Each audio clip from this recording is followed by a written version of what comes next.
Bonjour à tous. On m'a demandé si je pouvais donner ma vision sur la crise que l'on vit, coronavirus, et surtout, comment en sortir gagnant. On est le 6 avril 2020, on est au cœur de la crise. La France, le monde sont arrêtés. Un virus, le virus, nous a tous stoppés. Mais bientôt la reprise, et il faudra relancer le monde. Alors qu'est-ce qui va se passer? Comment faire pour que cette sortie de crise soit gagnante? Voilà. Mai, juin, peut-être septembre, tout le monde retourne au travail. Après plusieurs mois à la maison, souvent, on est content de retrouver les collègues. Mais c'est dur de reprendre les rythmes d'avant. C'était bien aussi, plus de chefs, plus d'horaires, plus de réunions, plus de budget, plus de productivité, plus de normes. Je parle pas pour tous, mais pour beaucoup, je crois. Et puis on a peur encore de ce voisin si près qui porte peut-être encore le virus. De ce monde que beaucoup ressentent réellement pourri, internationalisé, chimique, qui casse la nature, qui respecte pas l'homme. Chacun revient dans l'entreprise avec de nouvelles certitudes, avec de nouvelles croyances, avec de nouvelles utopies, plus locales, moins chimiques, plus humains, moins finance. On veut travailler autrement et on a raison. Et on ne comprend pas alors que le chef, il n'a pas changé, même pire qu'avant, même plus stressé qu'avant, même plus focus sur la productivité, sur la rentabilité. Il faut tout faire à fond, rien n'a changé. Comment supprimer ce fournisseur chinois? C'est le seul qui est pas cher. Comment supprimer ce produit chimique? C'est le seul qui est efficace. Comment supprimer les indicateurs? Il faut bien qu'on sache si on produit bien, si on est rentable. Rentabilité. Rien que ce mot, il écorche certains. Et pourtant, la rentabilité, c'est le futur de l'entreprise en fait. Et puis on ne comprend pas. Les politiques font rien. On en parle depuis des mois de rapatrier les productions de Chine. Mais si peu de réalité. On en parle depuis tellement de temps de supprimer les glyphosates, de supprimer les produits chimiques, de produits plus sains, permaculture. Pourquoi ça se fait toujours pas? On ne sait pas. On ne veut pas savoir, je crois, que c'est pas facile. On ne veut pas savoir que quand on augmente le prix des carburants de 20 centimes à la pompe, la France est dans la rue. Pour chacun, il faut que le changement se fasse coûte que coûte. Mais sans conséquences, bien sûr, en même temps, sur le pouvoir d'achat quand on est concerné. On a déjà tellement peu. Et c'est souvent vrai. Alors comment résoudre ces contradictions? Comment résoudre ces oppositions sans que ça explose? C'est tout l'enjeu des années qui arrivent. C'est même tout l'enjeu des mois qui arrivent. Commençons par ce qui est le plus complexe, créer un monde futur dont on rêve au niveau des États, au niveau sociétal. Comment faire?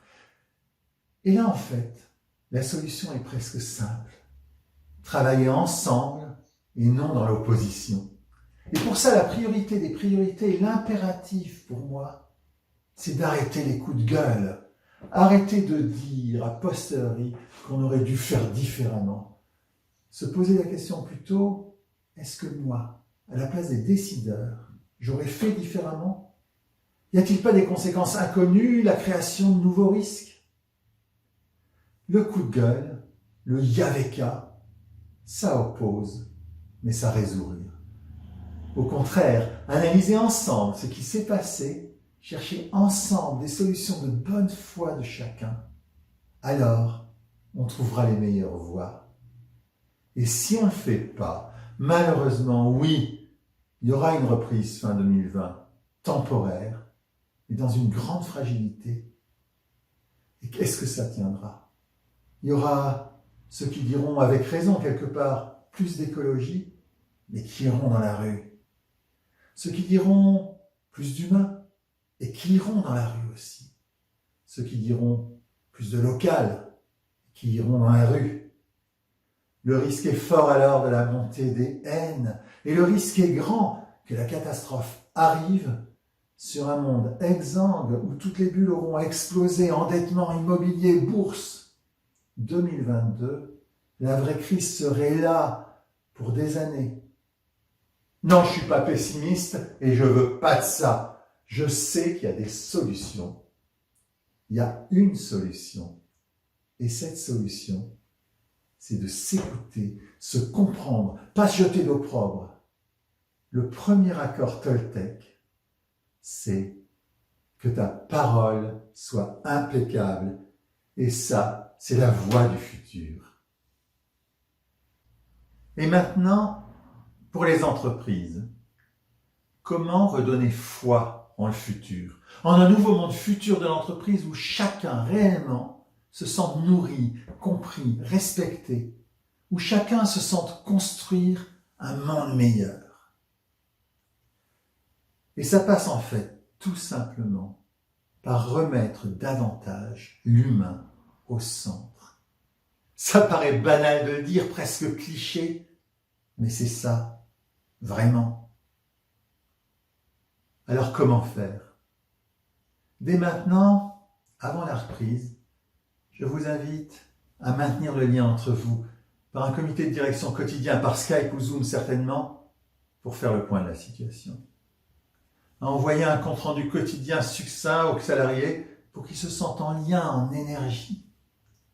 À inviter chaque manager, chaque agent de maîtrise à un Skype par semaine avec ses équipes, à passer un coup de fil aussi à chacun, simplement pour discuter, pour garder ou consolider la relation, à garder la ligne ouverte en cas de difficulté, à faire remonter les inquiétudes, questionnements, difficultés en codir.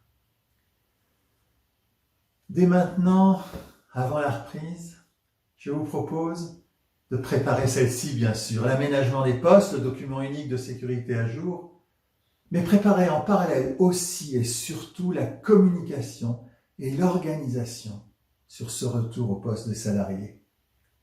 Rassurer et expliquer ce que nous avons fait, puis voir si vous avez des questions, simplicité et clarté aussi des dispositifs de sécurité maintenus.